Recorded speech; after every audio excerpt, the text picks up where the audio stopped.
अभी आप मुझे साफ साफ बता दें कि आप हसन की शादी अगले महीने, बल्कि अगले महीने भी छोड़े, आप 2 महीने ले लें। भाभी 2 महीने बहुत होते हैं तैयारी करने के लिए, और आप मुझे जबान दें कि आप 2 महीने बाद हसन की शादी की तारीख लेने मेरे घर आएंगी।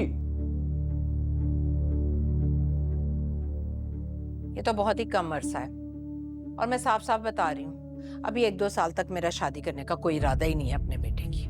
तुमसे हुआ तुमसा हुआ, वो अजनबी तुमसा हुआ। भाभी 2 साल क्यों? मैंने नाजिया को वादा किया है कि इंशाल्लाह कशमाला की शादी के फौरन बाद मैंने वानिया की शादी करनी है।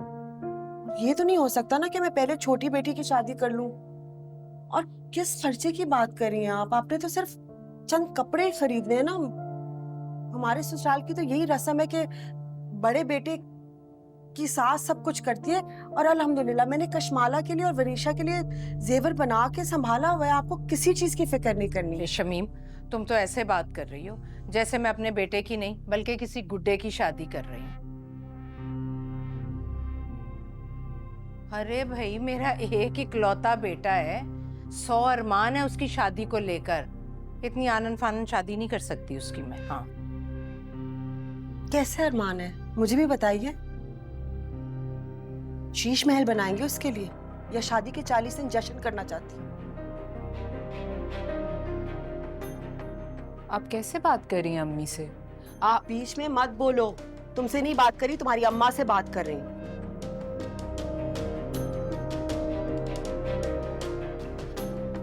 मुझे नहीं लगता कि आपके कोई अरमान है। आपका सिर्फ यही अरमान है कि आप हसन की इस शादी के अरमान मिटा दें।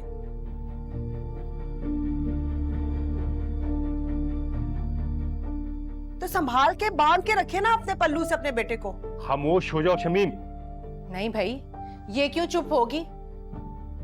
हाँ, इसको तो मौका मिल गया अपनी जबान दराजी करने का। ये तो ये भी भूल गई है कि इसके सामने कोई बड़ा बैठा है। चलो, बड़े को तो तुम गोली मारो, भूल जाओ। समधन तो हूं ना मैं तुम्हारी। ये तो सब कुछ भुला चुकी है भाई। मैं नहीं, आप सब कुछ भुला चुकी। आपको किसी का एहसास ही नहीं है, ना अपने इकलौते बेटे का, ना मेरी बेटी का। शमीम, तुम तो मेरे घर में बैठकर मुझे ही मारने पर तुली हो। दीदा दलेरी तो देखो, मुझे तो ऐसा लगता है कि तुम रिश्ता तोड़ने के लिए आई हो। तुम्हें मौका मिल गया है ये रिश्ता खत्म करने का। कोई लड़ने वड़ने नहीं आई, रिश्ता जोड़ने के लिए आई थी। लेकिन मुझे लग रहा है कि आपका कोई प्लान नहीं है शादी करने का। तुम थोड़ी देर के लिए खामोश हो जाओ प्लीज। क्यों भाई, ये क्यों खामोश होगी? इसे तो ना किसी बड़े का लिहाज है, ना ही अपने पहलू में बैठे शौहर का।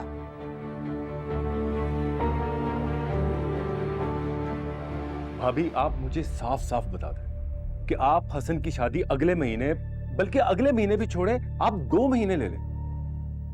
भाभी 2 महीने बहुत होते हैं तैयारी करने के लिए, और आप मुझे जबान दें कि आप 2 महीने बाद हसन की शादी की तारीख लेने मेरे घर आएंगी। ये तो बहुत ही कम अरसा है, और मैं साफ साफ बता रही हूँ, अभी 1-2 साल तक मेरा शादी करने का कोई इरादा ही नहीं है अपने बेटे की।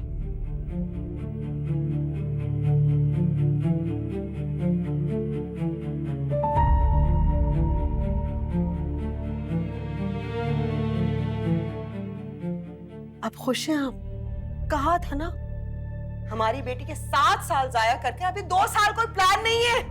हैदर, हैदर, अपनी बेगम की जबान को लगाम दो। मुझे तो ऐसा लग रहा है कि इसे अपनी बेटी के लिए कोई और लड़का नजर आ गया है। हाँ, इसीलिए रिश्ता तोड़ने की बात कर रही हो तुम। मैं समझ गई हूँ शमीम, समझ गई हूँ तुम्हारे इरादे। अल्हम्दुलिल्लाह, मेरी बेटी के लिए बड़े अच्छे रिश्ते आते हैं। अभी उसके बॉस ने प्रपोज किया है।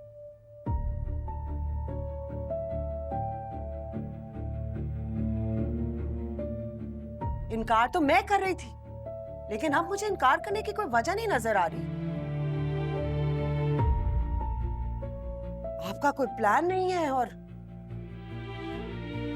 ठीक है, खत्म करते हैं कशमाला और हसन का रिश्ता। शमीम। खत्म कर देते हैं ना, और बल्कि सिर्फ उनका क्यों, जब आपके घर में मेरी बेटी कबूल नहीं है तो मेरे घर में भी आपकी बेटी की कोई जगह नहीं है। खत्म करते हैं। शमीम, मेरे बेटे के लिए भी रिश्तों की कमी नहीं है। तुम्हारी पक्की उम्र की बेटी से ज्यादा अच्छे रिश्ते मौजूद हैं मेरे बेटे के लिए। सुना तुमने? चले हैदर, चले। बहुत मुबारक हो आपको, आपके बेटे के तमाम रिश्ते। आप में और मुझ में एक ही फर्क है। मैं असल में अपनी बेटी की शादी करवाना चाहती हूँ, उसका घर बसाना चाहती हूँ, लेकिन आप हसन का घर कभी नहीं बसने देंगी। सुन रहे हो हैदर तुम? चले हैदर। इसकी लंबी जबान जो मुंह में आ रहा है बोले चली जा रही है। बड़ी जबान लग गई है इसे। नहीं करते रिश्ता तो ना करें भाई, मेरे बेटे के लिए भी रिश्तों की कमी नहीं है। उठाओ ये चाय, लेकर जाओ अंदर। जी अम्मी।